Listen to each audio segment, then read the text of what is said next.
Nous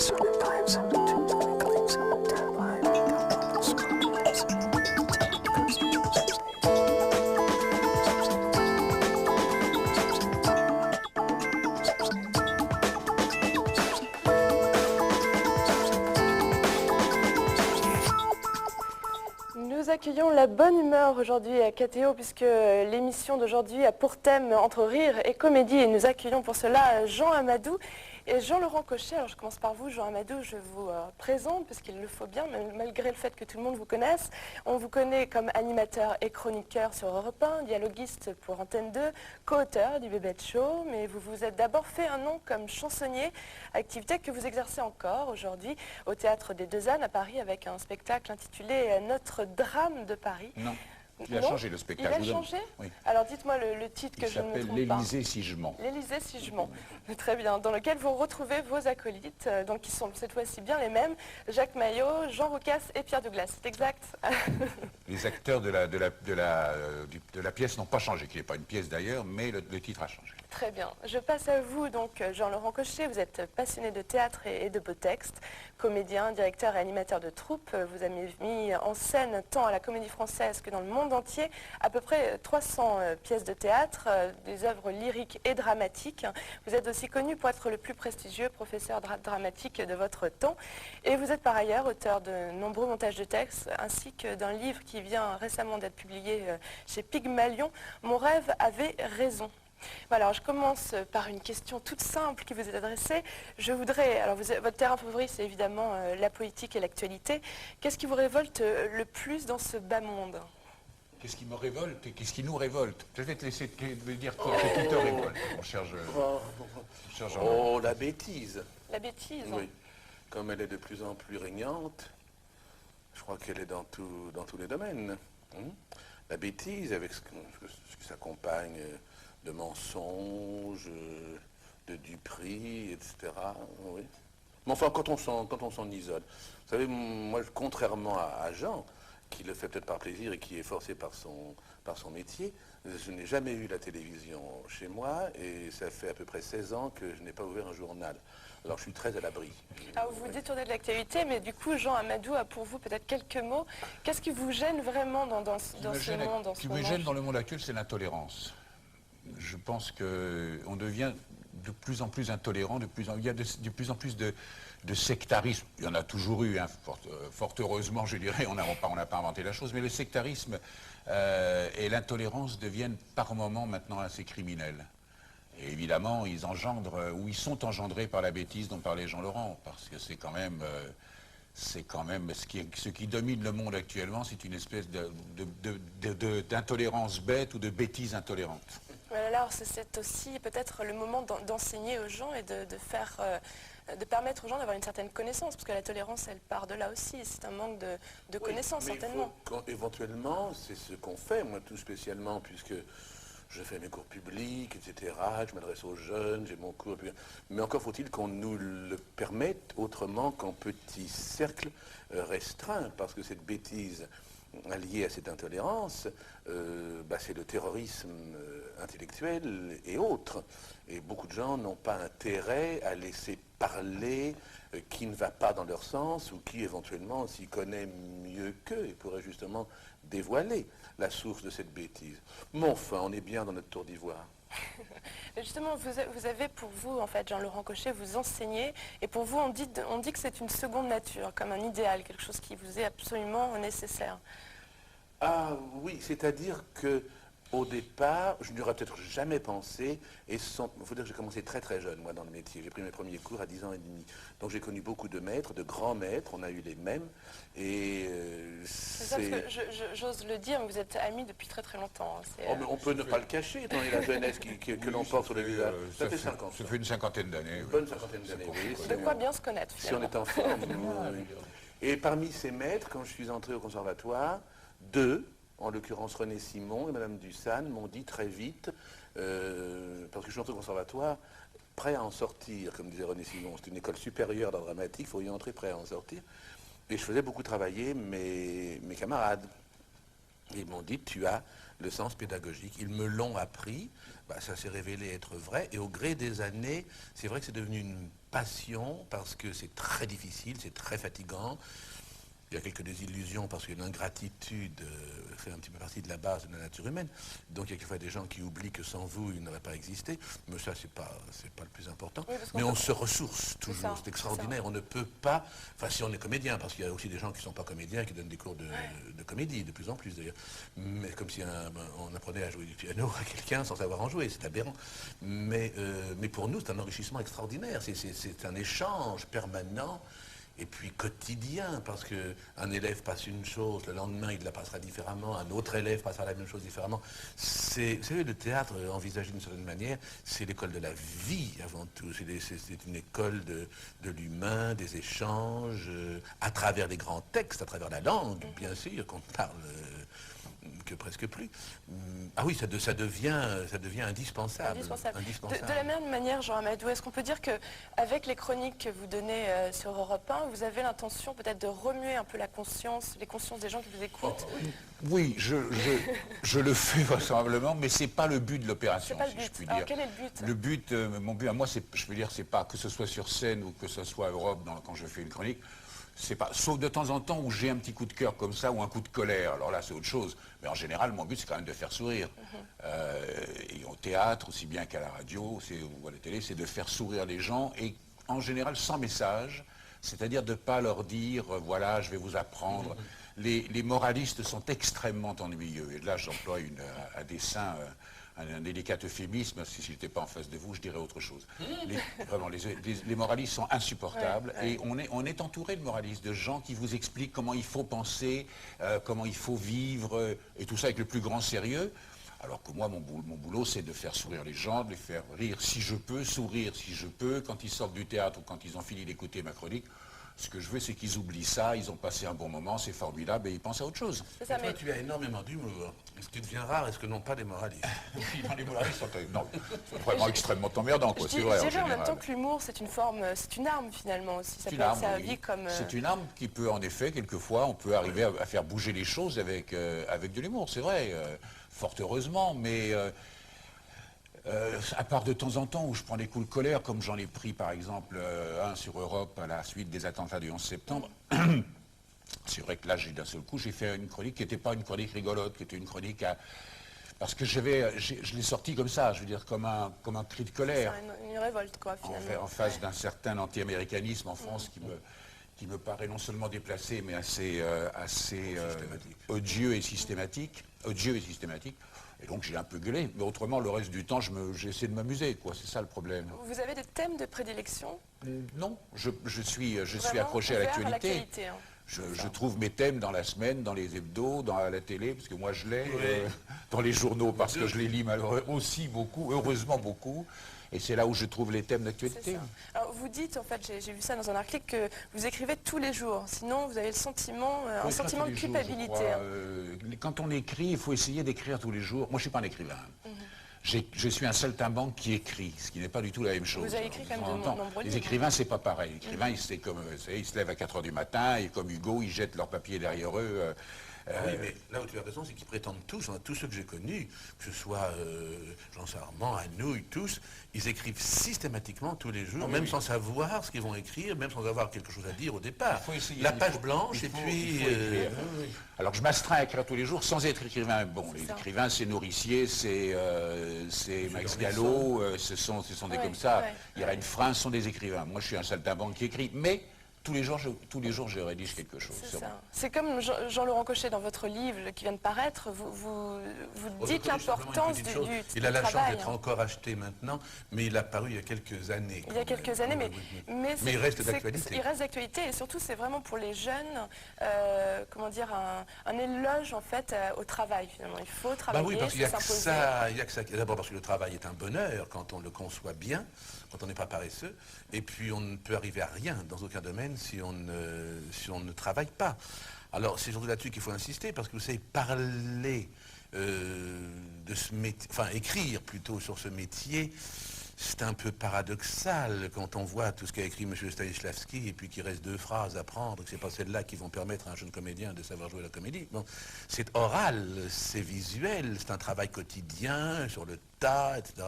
Bon, c'est pour ça que j'ai accepté de faire des cours publics. Enfin, il est bon, pour ceux qui le liront, de savoir ce que représente une vie de labeur joyeux au service du théâtre, qui est grâce au ciel un divertissement, mais qui est quand même un métier. D'abord, ça s'apprend avant de s'oublier. Vous avez la sensation peut-être que les générations d'aujourd'hui sont moins enclins en fait à travailler, à s'imposer une rigueur. Ben, vous savez, ils sont un peu le reflet de l'environnement, de cette société laxiste et permissive qu'il y a autour d'eux, mais comme ça ne les rend pas tellement heureux, ils se rendent compte que peut-être on peut faire autre chose, et que c'est pas seulement parce qu'on est plus âgé qu'eux qu'on dit de mon temps. Le résultat est là. Oui, je suis forcé sans arrêt de les rappeler à la réalité quotidienne du travail, de la recherche, de la lecture, etc. Mais ils le font volontiers. Et si le théâtre qui...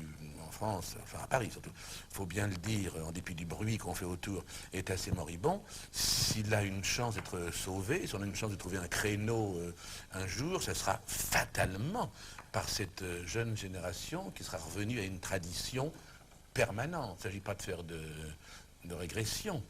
Mais on ne peut pas sans arrêt croire que parce qu'on invente quelque chose et qu'on monte une pièce à l'envers, qu'on se traîne par terre, ou n'importe quoi, que ça fait un théâtre vivant. Hein. Je voudrais signaler que tous les deux, vous êtes vraiment des amoureux de la littérature française. Vous êtes chevalier des arts et des lettres et vous avez reçu le prix Richelieu 2001. Oui, ça c'est un prix qui m'a fait plaisir. Au milieu de quelques récompenses en soins qu'on reçoit et qui, quelquefois, on y va un peu par gentillesse pour les gens qui vous les offrent, mais celui-là m'a vraiment fait plaisir parce que c'est vrai que j'essaie au maximum dans les chroniques ou dans ce que je fais ou même sur scène de respecter la langue française parce qu'elle est tellement agressée, elle est tellement malmenée, elle est tellement violée que si on ne l'aime pas, elle va mourir. Donc, c'est vrai que je l'aime, c'est vrai que je suis très amoureux de cette langue et que finalement, quand on l'aime, comme les femmes, et d'ailleurs, elles vous le rendent finalement. Pas toujours autant qu'on les aime, mais enfin, elles essaient de vous le rendre pour une partie. Oui. Vous êtes d'accord avec ça? Oh, tout à fait. Tout à fait. La langue française est une chose... qui disparaît un petit peu, parce que chez nous, surtout, on la manie mal avec tout ce langage, la langue de bois des hommes politiques, les incohérences, toutes les bêtises incontournables, je me suis planté, le petit-déj et tout ça, on ne sait plus ce qu'on entend, ça n'a plus aucun sens. Mais on se rend compte qu'elle a, alors qu'on s'emploie à ce qu'elle ne soit plus, elle n'est plus de langue diplomatique depuis le XVIIIe siècle presque, mais Marc Fumaroli vient de faire un livre sublime là-dessus. Mais on se rend compte quand on va à l'étranger, on parlait tout à l'heure du Liban, où je viens de jouer, pays francophone, comme beaucoup d'autres, et ils s'expriment, pour eux, leur bonheur, c'est de s'exprimer en français, c'est un honneur, c'est un plaisir, et on entend, mais dans mon cours même, ceux qui parlent le mieux le français le plus construit, le plus fidèle, le plus châtié, c'est des élèves que j'ai qui viennent du Brésil ou d'ailleurs, et qui ont appris vraiment la langue. Tandis que, comme disait Tristan Bernard, déjà, chez nous, parce qu'on en connaît 3 mots, on croit qu'on la parle. C'est souvent ce qui se passe avec la langue maternelle. Donc La Fontaine, finalement, hein, c'est bien... ça, c'est aussi un exemple de jolies lettres. Vous pourriez nous faire un court passage des fables que vous aviez enregistrées, justement, les fables de La Fontaine? Ah, mais moi, comme extrait, ça, maintenant, vous racontez une histoire. Oui. Parce que vous savez, La Fontaine, ça me tient particulièrement à cœur, c'est la base de tout mon enseignement. Parce que j'ai compris ça un jour, quand j'étais au conservatoire moi-même, et qu'il y avait encore une comédie française, et qu'il y avait de grands comédiens. Ils étaient merveilleux dans beaucoup de choses, puis quand ils disaient de La Fontaine, ça devenait profondément emmerdant, comme je disais tout à l'heure, et on ne comprenait rien, et on prenait un ton sucreux, comme ça, parce que c'est bien écrit, comme on les apprend aux élèves dans les écoles, quoi. On les en dégoûte absolument, d'abord c'est pas tellement pour des enfants. Et je me suis dit, mais c'est pas possible, comment ça se fait? Alors j'ai creusé la chose avec les quelques-uns qui les disaient bien, Madame Bovy, Monsieur Roland, et ça. Et j'ai compris que c'était la base de toute situation théâtrale, qu'il faut, un comédien raconte qui il est, et une fable, c'est une anecdote à propos d'une situation dans laquelle on est, on pense quelque chose, puis on donne un exemple. Bon, un exemple entre les quelques centaines qu'il a écrites, puis je trouve que c'est bien d'actualité. pour notre pays en ce moment. Se croire un personnage est fort commun en France. On y fait l'homme d'importance, on n'est souvent qu'un bourgeois. C'est proprement le mal François. La sotte vanité nous est particulière. Les Espagnols sont sots, mais d'une autre manière. Leur orgueil me semble, en un mot, beaucoup plus fou, mais pas si sot. Donnons quelques exemples d'une autre qui sans doute en vaut bien un autre. Un rat, des plus petits, voyait un éléphant des plus gros et raillait le marché un peu lent de la bête de haut parage qui marchait à gros équipage sur l'animal à triple étage d'une sultane de renom, son chien, son chat, sa guenon, son perroquet, sa vieille, toute sa maison s'en allait en pèlerinage. Le rat s'étonnait que les gens fussent surpris de voir cette pesante masse, comme si d'occuper ou plus ou moins de place nous rendait, disait-il, plus ou moins important. Mais qu'admirez-vous tant en lui, vous autres hommes? Serait-ce ce gros corps qui fait peur aux enfants? Nous ne nous prisons pas, tout petits que nous sommes, d'un grain moins que les éléphants. Il en aurait dit davantage, mais le chat, sortant de sa cage, lui fit voir en moins d'un instant qu'un rat n'est pas un éléphant. Formidable. Mais ce sont des chefs-d'œuvre. C'est extraordinairement écrit. Ah, mais c'est fantastique. C'est une des plus belles maîtrises de la langue française de toute la littérature. La Et alors pour les gens qui ont la folie du modernisme, ça ne peut pas être plus parlé, ça ne peut pas être plus familier, avec un langage châtié, et puis en vers. Bon. Mais ce sont des histoires qu'on nous raconte admirablement. Jean Madou, comme ça, vous avez également des auteurs de prédilection qui vous permettent de... Oui, j'ai quelques auteurs de prédilection au XVIIe, quelques admirations, bon, parce que Racine et Corneille, on ne peut pas l'éviter, je veux dire, des gens qui ont écrit des choses. Si vous voulez exprimer, par exemple, moi ce que je trouve dans la poésie qui est formidable et dans le génie de ces gens-là, ce qui est extraordinaire, c'est d'arriver à dire en un vers ou en deux, s'il le faut, quelque chose qui vous nécessiterait 5 ou 6 lignes si vous le disiez en prose. C'est-à-dire que pour exprimer, par exemple, qu'un monsieur est fidèle, vous prenez votre cas. Prenez mon cas. Vous aimez un monsieur et vous êtes en train de lui dire que vous l'aimez beaucoup, mais que finalement, il vous trompe. Et que s'il ne se conduisait pas comme un malfrat, en vous trompant, vous l'aimeriez davantage, ça va vous prendre 4 lignes. Or, Racine a écrit « Je t'aimais l'inconstant qu'aurais-je fait fidèle ». Tout est là, tout y est dans un alexandrin. Et c'est ça le génie. Je pense que le génie de la langue, c'est aussi Corneille, qui un jour a écrit cette obscure clarté qui tombe des étoiles. Et quand il a écrit ça, il a dû se dire « Bon, ben, j'ai bien gagné d'aller me faire un coup de cite sur la place du marché à Rouen ». Parce que je pense que là, on atteint au maximum de la contraction et de la beauté. Parce que cette obscure clarté qui tombe des étoiles, c'est non seulement beau à l'oreille, mais c'est merveilleusement écrit. Alors c'est ça qui est extraordinaire dans la... Les volants appelaient ça, tu sais, le beau, comme tu viens de dire, le beau quand il est la saillie de l'utile. Et que ça contient tout, et ça c'est extraordinaire dans n'importe quel grand auteur, car je prétends que Sacha Guitry est un aussi grand auteur que Molière, à son époque. C'est très étonnant comme on peut, ce que vient de dire Jean est absolument remarquable, peu de gens attirent l'attention là-dessus. C'est ça le génie, effectivement. On prend un vers, pas seulement parce qu'il est beau musicalement, par son contenu, par sa densité, on prend un vers, si on l'extrait de son contexte, on dit aux gens, c'est de qui ça? J'arrive pas toujours à dire, moi je m'amuse quand les gens qui disent encore, il y en a de moins en moins, parce qu'ils sont traînés dans la boue, que Guitry n'est qu'un amuseur. Alors j'extrais de la pièce de boulevard la plus facile quelquefois. Une petite phrase, je dis, c'est de qui ça? Alors on te dit, ah, Joubert, Chamfort, Monterland, parce que tous les grands, à ce moment-là, se retrouvent. Quand dans une chose qui leur est propre, ils atteignent à la généralité et à l'éternité. Pour ça que la langue est quand même le support. C'est ça. Et puis alors bon, si on parle de ça, il y a aussi quand même le 19e. Moi, je suis très, très, très partisan et très amoureux des romantiques du 19e. Puis c'est un siècle formidable. Quand vous pensez que, prenez par exemple 1880 ou 1870, Balzac est mort à ce moment-là, mais vous avez à ce moment-là Vigny, Musset, Hugo, Dumas. C'est hallucinant, quoi. Est-ce qu'on oublie quelquefois que, en même temps que vivaient ces gens-là qui n'ont pas le même style, il y avait Baudelaire, et la vie entière de Musset est contenue entre la naissance et la mort de Labiche. Oui. Ils sont tout contemporains. Ensemble, contemporains. Bon, le 20e, sur ce plan-là, a été relativement plus décevant sur le plan de la littérature, à part des grands noms. On n'a peut-être pas tout avoir les mêmes avec Jean-Laurent Cochet, mais du 20e, moi, je sors trois romans. C'est Malraux, c'est le Céline, parce qu'on ne peut pas passer à côté du voyage, et l'étranger de Camus. Et Jean-Laurent la va condition peut-être humaine de ajouter Malraux. Mauriac. Ah oui, ça, Mauriac, certainement. C'est un des plus grands stylistes qui ait vécu. Et puis Monterland, et puis Giraudoux, et puis Brasillac. Mais tu sais, tu disais le 19e, bien sûr, mais ce qu'il y a d'extraordinaire, je trouve, dans le 19e, c'est qu'un siècle commence pas forcément avec l'an zéro. Non, et c'est bon, comme disait très bien Léon Daudet, ce 19e siècle qui va jusqu'en 1914. Bien sûr, il a fini en 14. En 14. Il a commencé en 9789. Il a été très long. Exact, il a été très long. Et c'est pour ça qu'il contient, tu as raison, non seulement cette période romantique, mais ce début du 20e officiel, qui a été, dans aucun pays au monde, il n'y a eu jamais une floraison d'artistes en général, comme dans le début du 20e. Ouais. Les peintres, les écrivains, les peintres, les comédiens, mais tout. Ils étaient tous ensemble. Quand on pense qu'il y avait ensemble Proust, Claudel, Gide, Valéry, etc.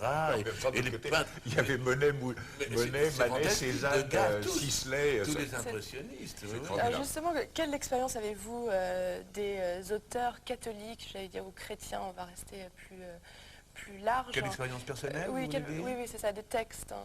Bah, vous savez, parlé de on ne Mauriac, va pas s'attarder sur chaque cas particulier, je parle de nous, enfin de moi en tout cas. Ça dépend dans quelle religion, si religion il y a, on est élevé, de quelle manière on la suit, etc.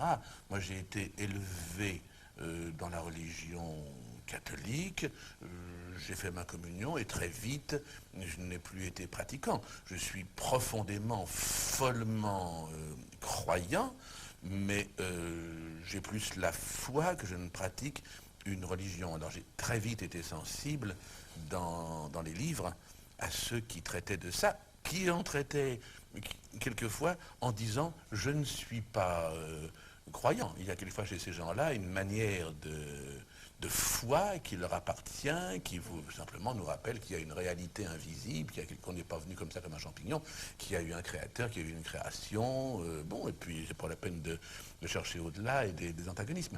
Mais c'est vrai, pour moi c'est le soutien de toute ma vie et de mon enseignement d'autre part. Parce que je me rends compte que quand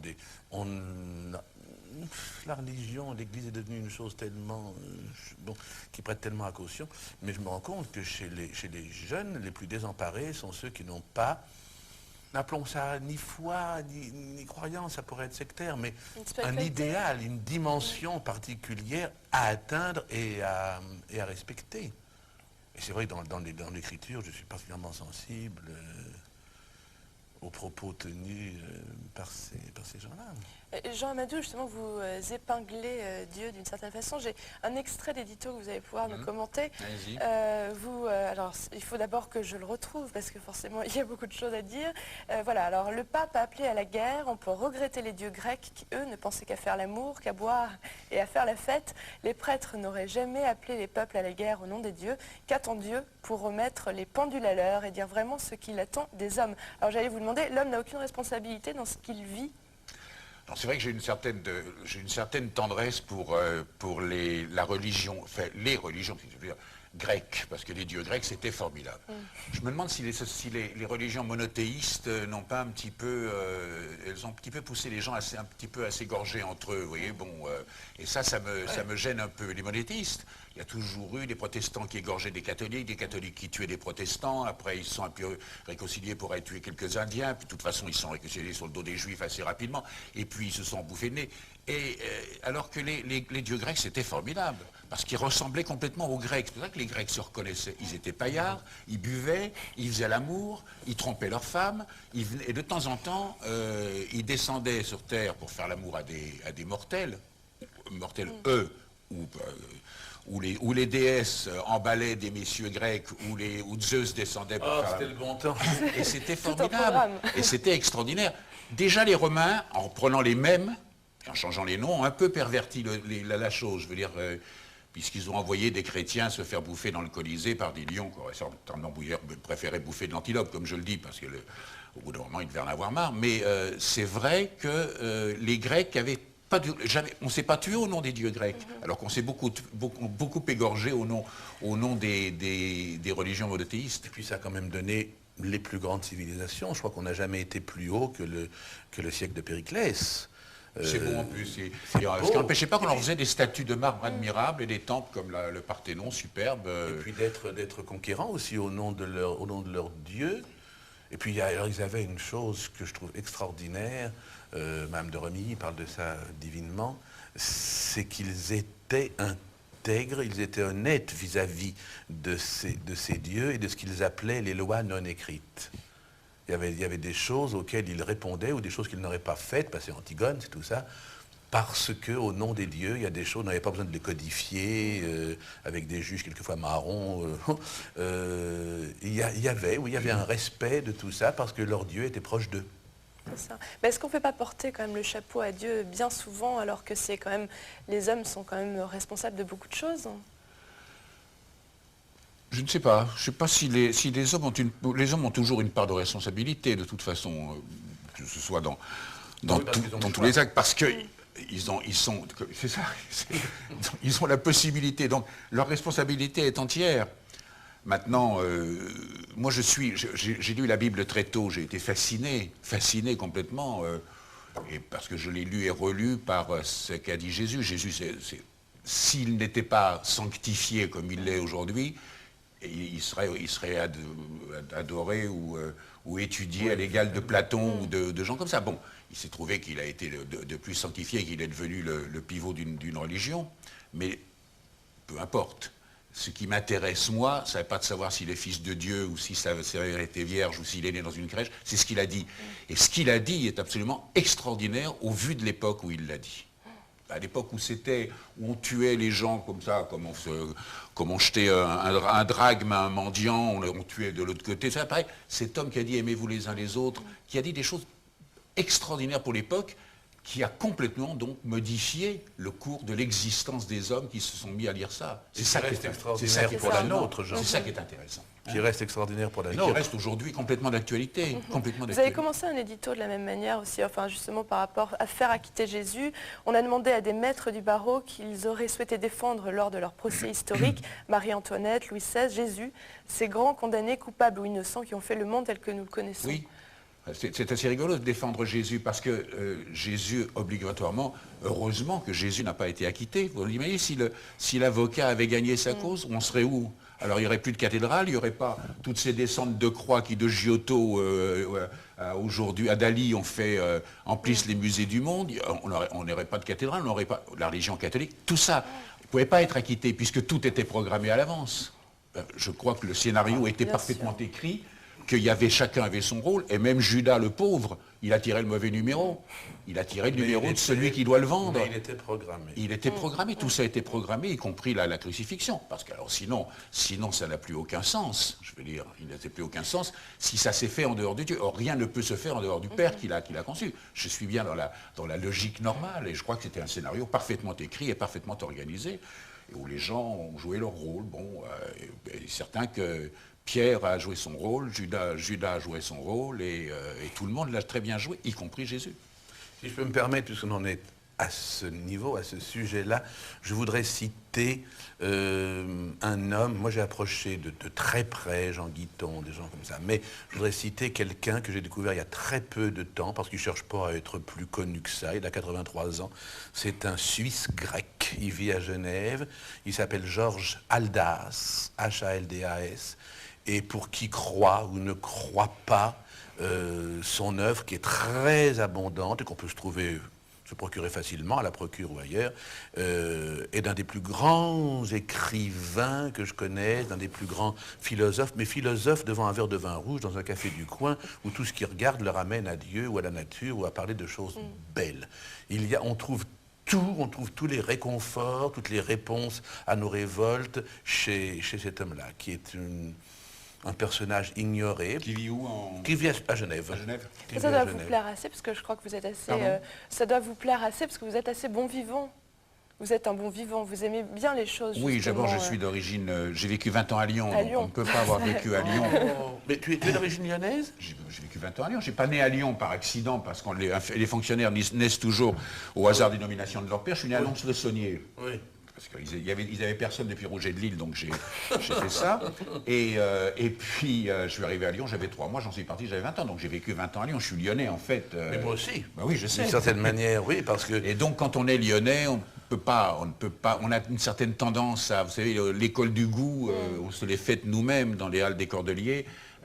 Et donc, bon, comme de toute façon, je prétends que qui n'a pas vu une charcuterie lyonnaise, là maintenant, au moment des fêtes de Noël, ne sait même pas ce que c'est qu'une charcuterie, et que les Halles de Lyon, c'est quelque chose d'extraordinaire, et qu'il n'y a que là-bas qu'on trouve des choses qu'on ne trouve pas ailleurs.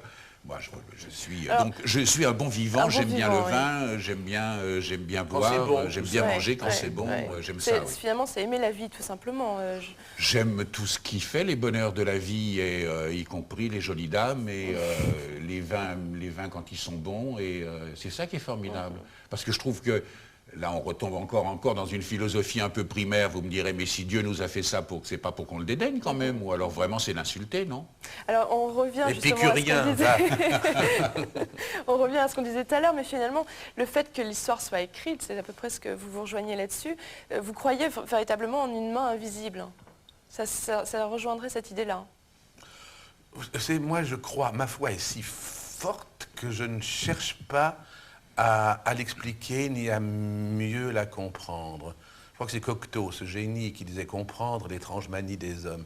Je crois que si on croit, on n'a pas besoin de preuves ni d'explications. Pour moi, c'est une assurance. J'aime le monde, j'aime tout ce qu'on nous propose, même quand quelquefois il y a la part de souffrance, sans chercher à me dire « Oh, ça c'est injuste. Oh, mais alors pourquoi ça? Ah, puis ça, je... » Non, je suis totalement une espèce d'unanimisme. Je suis lié à tout ce qui m'a précédé pendant des siècles, et ça remonte à Dieu en passant par Jésus.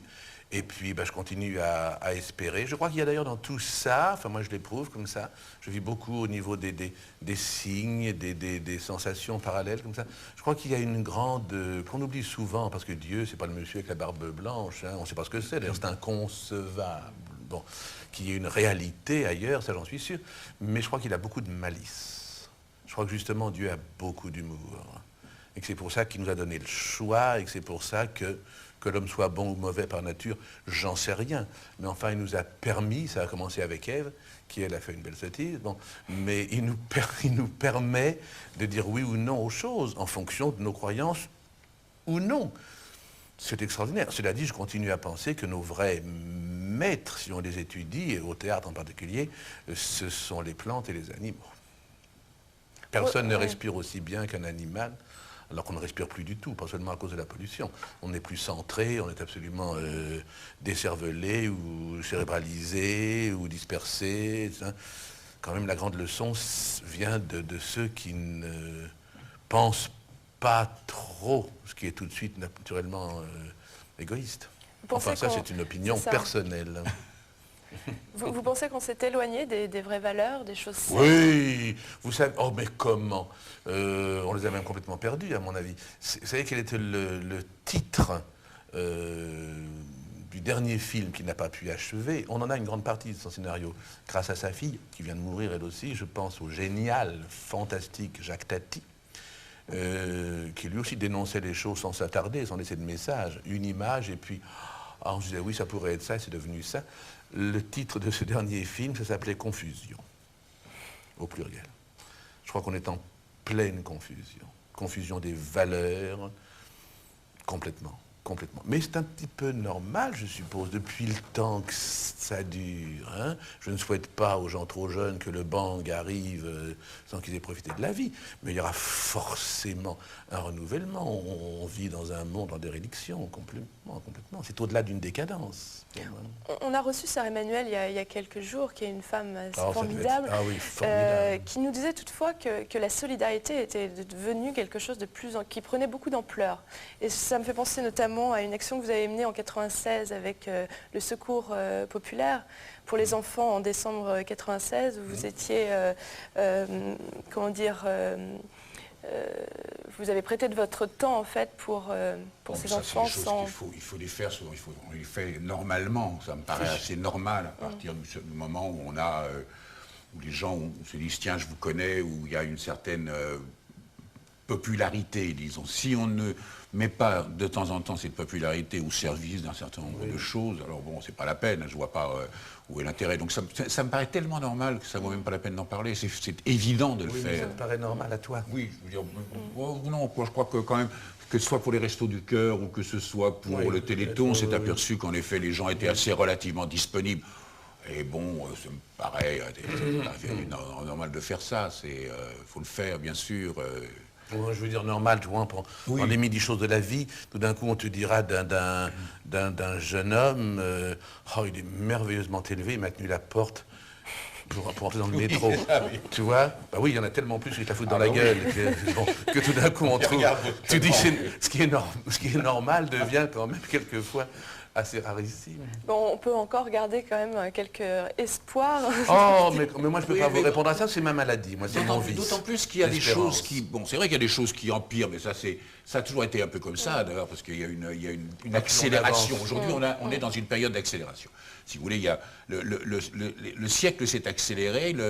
Moi, mon père est né en 1902, il est mort en 1995, et je crois qu'il n'y a pas eu sur Terre, depuis que l'homme est sur la Terre, d'ailleurs depuis les premiers hominidés dans les cavernes, de génération qui a vu plus de choses que la génération de mon père, qui est né avec la bougie, l'électricité, mais pas dans une petite ville comme Béziers où il était, qui est né avec la bougie, qui allait se coucher avec une bougie, et qui à 8 ans a vu des espèces de trucs voler, mais faire 30 mètres et retomber des cages à poules, et qui à 80 ans est revenu d'Istanbul en 1747 avec en déjeunant à bord, en regardant le cinéma, il a vu la conquête de la Lune, il a vu tout, la télévision, la radio, tout est né. Or, il y a une accélération fatalement de la science et une accélération des mœurs aussi de la même façon. En même temps, il ne faut pas être pessimiste tout le temps, heureusement on n'est pas là pour ça. Heureusement, il y a en même temps une amélioration d'un certain nombre de choses. Si vous regardez par exemple la vie politique telle qu'elle était avant la guerre de la dernière guerre mondiale, c'est-à-dire dans l'entre-deux-guerres, ça n'avait aucune comparaison avec cette espèce finalement de courtoisie qu'on a aujourd'hui, peut-être parce qu'on s'est aperçu que les choses étaient moins antagonistes. Mais par exemple, si vous prenez en 1934 ou 1936, quand Léon Blum est arrivé au pouvoir, premier chef de gouvernement juif en France, M. Charles Maurras, qui dirigeait l'Action française, a dit « Nous tuerons cet homme avec un couteau de cuisine ». Vous ne pouvez pas imaginer ça aujourd'hui, je veux dire. Aujourd'hui, bon, peut-être qu'il y en a qui le pensent de temps en temps. Peut-être que oui, enfin, ils le font. Entre eux, en tout cas, ils ne le font pas. Mais peut-être qu'il y en a qui le pensent. Peut-être qu'il y a quelques mecs du PS qui disent celui-là, si je pouvais lui filer un coup de couteau. Mais ils ne vont pas jusqu'à le lui donner. C'est ça qui est intéressant. Donc, il y a une évolution qui s'est faite aussi dans le bon sens. Peut-être parce que les antagonismes sont moins forts et qu'on s'est aperçu qu'aujourd'hui, on n'est plus en 36 et que la droite et la gauche ils sont un peu ligotés à avoir employé les mêmes moyens pour arriver à des résultats qu'ils voudraient essayer de différencier. C'est ça. En même temps, je vais peut-être vous paraître un peu cabotine, mais j'ai toujours l'impression que quand on se retourne sur les générations, je dirais, précédentes, on a toujours l'impression qu'elles font moins bien ou qu'elles sont peut-être en dérive. Est-ce que c'est le cas ou est-ce que c'est toute plutôt faite, le contraire. Hein? Moi, je dirais, comme les très grands l'ont tous dit, tout ce qu'il y a de bon en nous vient d'avant.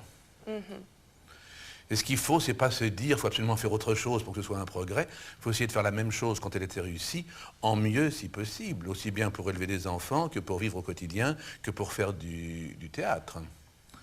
Je crois qu'on profite rarement des leçons de l'histoire.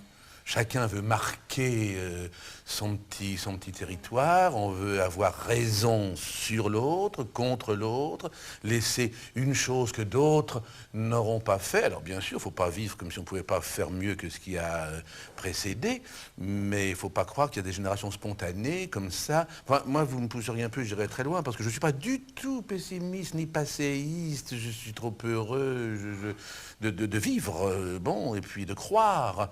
Mais en ce qui concerne, moi c'est l'homme qui m'intéresse, pas les hommes, hein, parce que bon, mais c'est plutôt décevant.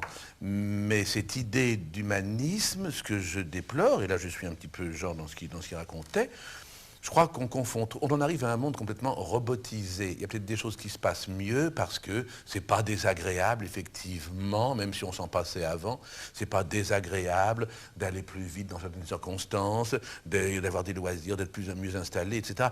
Mais ça, je trouve que c'est complètement secondaire. Il y a toujours autant de pauvres et autant de riches. Il y a toujours une même iniquité naturelle. Il n'y a aucune égalité, c'est évident. Liberté, égalité, fraternité, c'est une des grandes conneries qu'on a inventées. Mais pour moi, qui peut-être parce que je ne pense que art, harmonie, beauté, pas seulement picturale, entre les hommes, pour moi, cette espèce de paradoxalement, ça a commencé avec l'industrie, avec tous les progrès. Je trouve que tous les progrès scientifiques entraînent presque fatalement une régression humaine. On n'a jamais vu autant de gens moroses alors que tout leur est donné. Alors que justement, on nous dit vous irez dans la Lune. Alors qu'on va en 5 heures de Paris, je ne sais où, en avion, etc. Je ne parle pas des jours où c'est déficient. Mais je crois que ce n'est pas ça l'intérêt. Je crois que plus on a inventé de choses, plus on a limité l'homme dans ses échanges et dans ce qui devrait être son but, la bonté.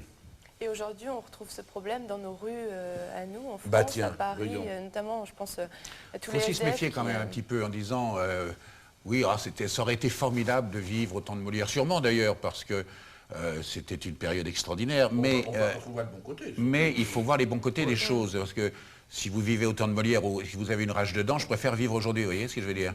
Parce que, voilà, parce que la rage de dents, vous la parfumiez pendant 48 heures. Il ne faut pas oublier que Paris, qui était une ville extraordinaire que le baron Haussmann a quand même massacré, mais le Paris de Louis XIV était une infection totale. Oui, mon Jean, mais regarde, ça n'empêche. Ce qui me frappe, c'est que on devait peut-être souffrir davantage à cause de tous les projets qui sont venus après. Mais comme je le dis, c'est peut-être énorme de le dire comme ça, bon, d'avoir l'air de faire de la sociologie alors que ce n'est pas mon métier, mais je considère comme ça comme secondaire. Tout ce qui se passait de terrifiant, de souffrance, d'infection, ça n'a pas empêché que ce soit le siècle de Louis XIV, de Molière, qu'il y ait des grands hommes, et ça on s'en souvient, et ça c'est notre passé, notre patrimoine. Je suis d'accord avec toi, je veux dire, il y avait quand même aussi... il y a le mauvais côté, il y avait mais tout le toujours. mauvais côté de la chose, c'est-à-dire qu'il y avait une population qui était une très grande partie de la population. C'est vrai que Versailles est sublime. C'est vrai que ça a coûté beaucoup de morts aussi. Tu vois ce que je veux dire? Si tu veux te faire l'avocat du diable... Ah oui, bien sûr. Comme les pyramides. Voilà, oui, c'est vrai aussi que... Enfin, ça reste. Talleyrand disait... Il serait mort n'importe comment. Hein? Il serait mort n'importe comment et il reste Versailles et les pyramides. Tandis que j'espère qu'il ne restera pas la pyramide du Louvre ni Beaubourg. Tu vois? J'espère Beaubourg, la pyramide du Louvre, on peut la laisser, c'est pas grave. Oh non. Mais on la met ailleurs s'il y a des gens qui aiment ça. Je crois que le pire, c'est même pas ça.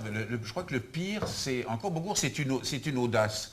C'est laid, oui. ça ressemble à une distillerie, je veux dire. Comme disait Louis Powell, un jour on était à Beaubourg ensemble, il me dit « Ah, vous n'aimez pas Beaubourg ?» Je dis Ah, moi j'adore Beaubourg parce que c'est le seul endroit où on ne voit pas Beaubourg. Quand on est dedans. Quand on est dedans. Mais il y a une espèce de folie, d'audace, tu vois. Le pire de tout pour moi, c'est l'Opéra Bastille. Oh, parce que l'Opéra Bastille, dehors et à l'intérieur. C'est-à-dire, on dirait un bureau de poste stalinien des années 1905. Oui, ça tombe quand même. Oui, ça tombe. Et bon, c'est une horreur. C'est une horreur totale parce que ça n'a rien. Je préfère un truc fou comme le sont les trucs de Beaubourg. On se dit au moins, il a osé quelque chose. Là, il n'a rien osé. Il nous a fait un truc de bureau que Staline aurait construit vraisemblablement pas à Moscou parce qu'il avait trop de goût, mais il l'aurait fait chez Ceausescu en Roumanie. Béton. Alors, vous parliez tout à l'heure justement de ces jeunes générations qui ont envie toujours d'innover sans forcément regarder en arrière ce qui s'est passé. Pas forcément, non, j'ai pas généralisé, ni sur les générations, ni sur... Non, c'est un constat que je fais mais vous au-delà appréciez même quand même une certaine continuité. Alors la question qui me venait tout d'un coup, c'était de savoir si vous aviez lu la nouvelle traduction de la Bible, parce que là, tous les deux, vous êtes... Qu'est-ce que vous appelez la nouvelle traduction de la Bible qui vient de sortir tout récemment. Je l'ai feuilleté chez un libraire, moi. Et qui est faite par qui? Et ça ne m'a pas emballé beaucoup. Voilà, alors dites-nous un peu l'impression... Parce que c'est l'éditeur. C'est l'éditeur, oui. Mais qui est à la barre? Qui est responsable? Un bon nombre d'écrivains, donc Monsieur Boyer, enfin beaucoup. J'ai feuilleté ça, je l'ai pas acheté, mais j'ai feuilleté ça chez un libraire assez longuement.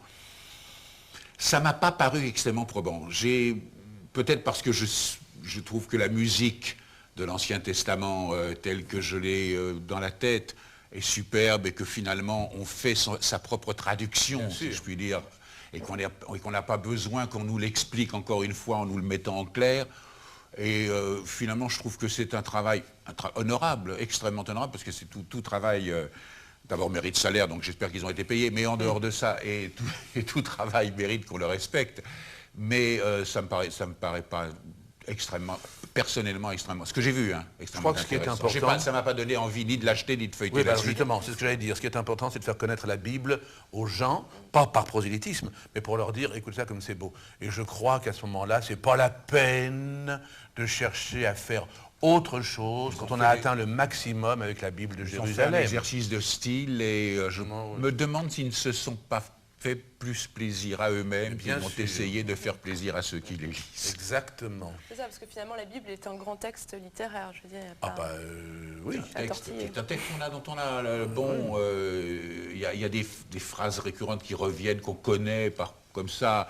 Et puis c'est pas gênant. C'est vrai qu'il y a un style un peu empoulé dans la Bible. Bon, et alors, je veux dire, on fait sa propre. Jean. Hein? Pas toujours. Non, dans l'Ancien Testament, il y a. Ah bah tu oui, vois, bien il y a- sûr, mais ça il y a- c'est le c'est conteur, le conteur, oriental. mais on fait on fait sa propre analyse et puis on revient et finalement on se débrouille très bien pour trouver. Il y a des choses très osées dans la Bible quand même, dans l'Ancien Testament. Voilà. Ils font des choses qu'on ne mettrait pas sous le nez des enfants quand même. Les pères qui s'envoient leurs filles, je veux dire, tout ça se fait tout ça quand même assez couramment. Mais bon, c'est fait d'une telle manière et enrobé. Au fond, je vais vous dire, Jean-Laurent, c'est bien ça, on peut tout dire à condition que le paquet soit bien fait. Si vous avez un joli paquet avec un beau nœud rose, vous pouvez mettre ce que vous voulez à l'intérieur, ça passe formidablement. Alors nous aujourd'hui, c'est qu'on ne sait pas très bien faire les paquets. Non. Ça me donne envie d'ouvrir une petite parenthèse par rapport à quelque chose que vous avez dit. Vous dites à propos de votre style d'écrire, j'aime bien votre phrase justement qui est « Je travaille plutôt au fleuret moucheté, tandis que d'autres asticotent plutôt la tronçonneuse ». Question Pardon, de je vous. vais vous demander de Alors, répéter. je vous répète, hein, c'est vraiment Oui. un texte à vous. Je travaille plutôt au fleuret moucheté, tandis que d'autres asticotent plutôt la tronçonneuse. Question de goût. Oui, c'est vrai que je trouve que c'est plus agréable de travailler au fleuret moucheté. Ce qui d'ailleurs, de temps en temps, on peut faire des petites égratignures avec le fleuret qui font que 50 ou 60 égratignures, ça saigne quand même finalement et on finit par user l'adversaire. Mais c'est vrai qu'aujourd'hui, on peut parler d'une sorte d'humour à la tronçonneuse. Alors je ne porte pas de jugement de valeur sur les gens qui font ça et peu importe, moi c'est pas tout à fait ma tasse de thé comme on dit. Quoique, je suis d'une extrême honnêteté, j'ai une part de responsabilité aussi, étant donné que je suis co-auteur du bébé de show et que le bébé de show n'a pas toujours fait dans la dentelle, il faut bien le dire. Donc je le reconnais. Donc on a un petit peu donné le mouvement. Mais c'est vrai qu'aujourd'hui, sur la scène du théâtre des Deux Ânes, on ne descend pas en dessous de la ceinture, ce qui est assez bizarre d'ailleurs dans un spectacle rigolo à Paris, il n'y en a pas beaucoup. Et il n'y en a pas énormément. C'est-à-dire qu'on ne parle pas ni de nos organes génitaux, ni de la façon dont on s'en sert, ni des personnes qui en usent. Donc c'est assez épatant. Mais on reste à un certain niveau. Alors c'est bien, et je crois que ce qui fait que le théâtre est plein, c'est que les gens ne retrouvent pas à la télévision cet humour qui n'est quand même pas aussi corrosif et qui est de... Je ne dis pas qu'il est de bon goût, il est agressif, mais avec Avec esprit. Voilà, bon, c'est gentil de le Voilà, dire, c'est merci. ça. Il peut utiliser une certaine littérature. Enfin, je veux Voilà. dire, on utilise les mots, on s'amuse avec. Oui, bien sûr, mais il faut user de ces gens. Il faut pas parler aux gens comme on pense qu'ils peuvent s'exprimer. Il faut leur parler naturellement. Ah, oui. Et c'est ça qui est formidable. Et c'est ça qui fait que il ne faut pas se mettre une casquette sur la tête et se mettre un pull vert pour aller parler aux ouvriers en disant...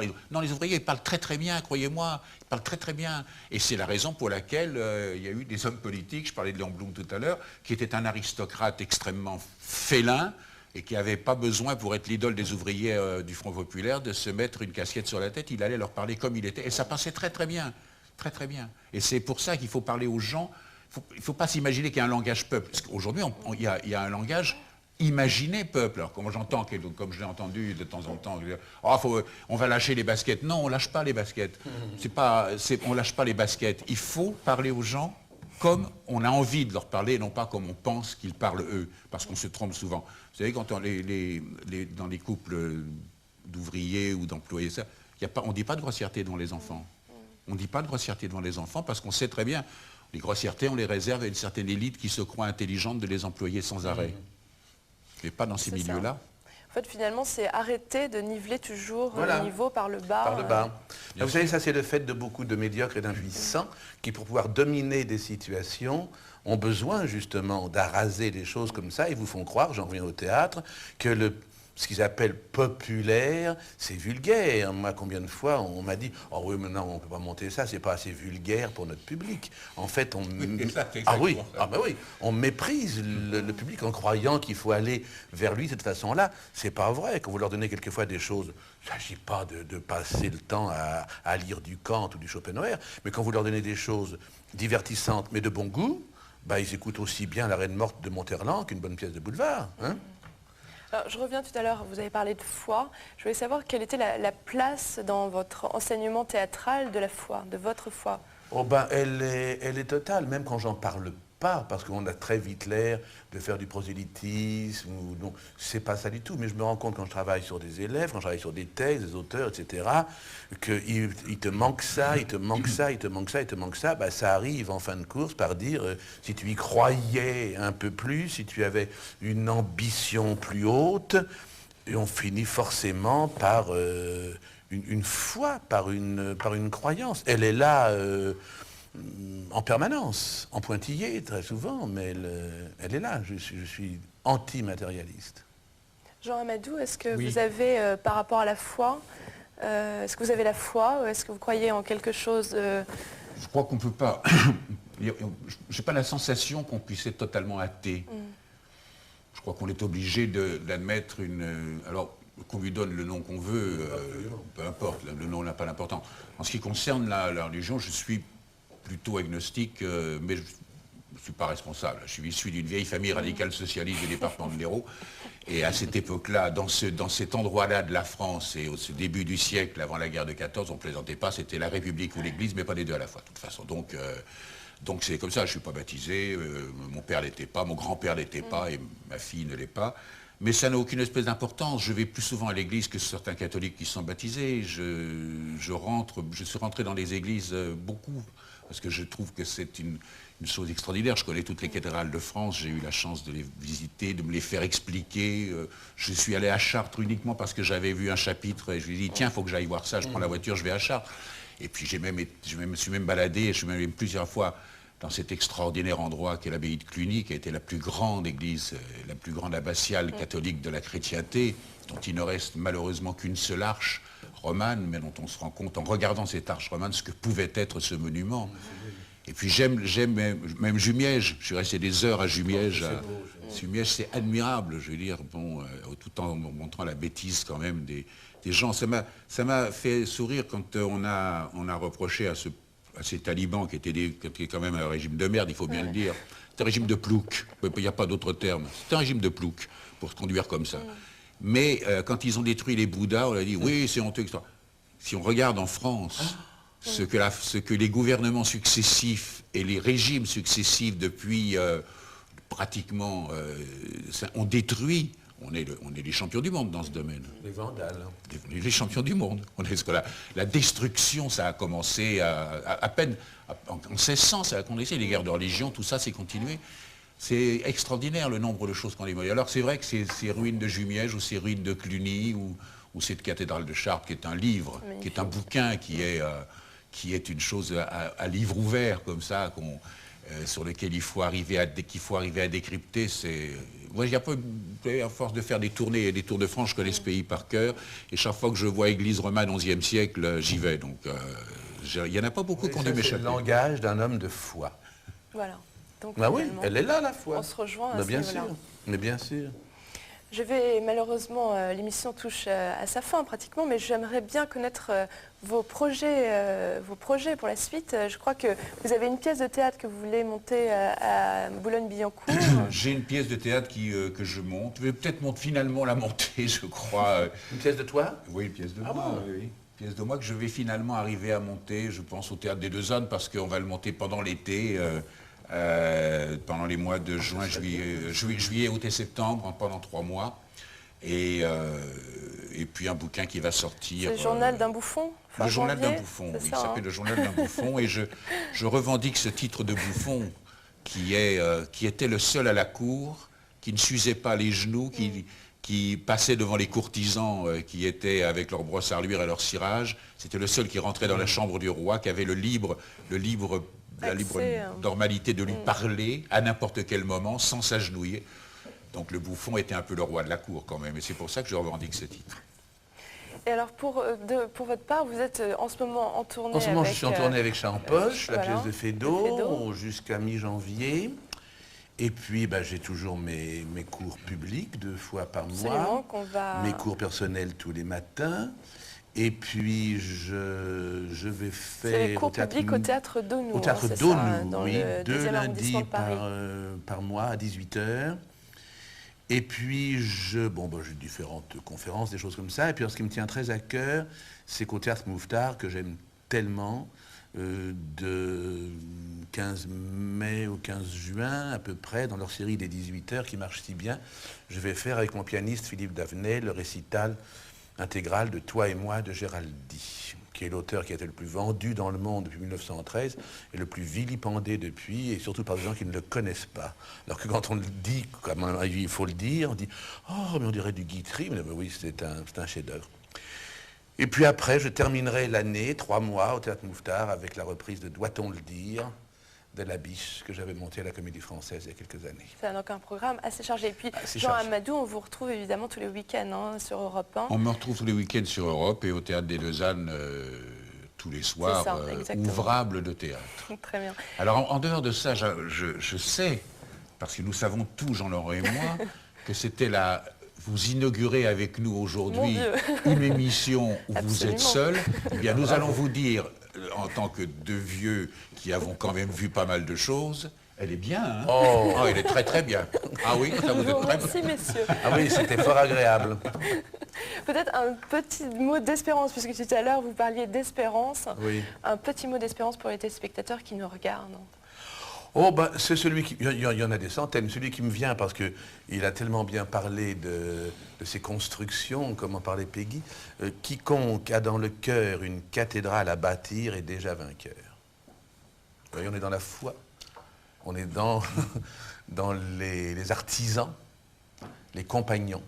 Voilà. Très bien. Mais écoutez, je vous remercie à tous les deux vraiment beaucoup pour être venus jusqu'à nous. Merci à vous. Donc, on vous donne rendez-vous très prochainement. Merci encore. Au revoir.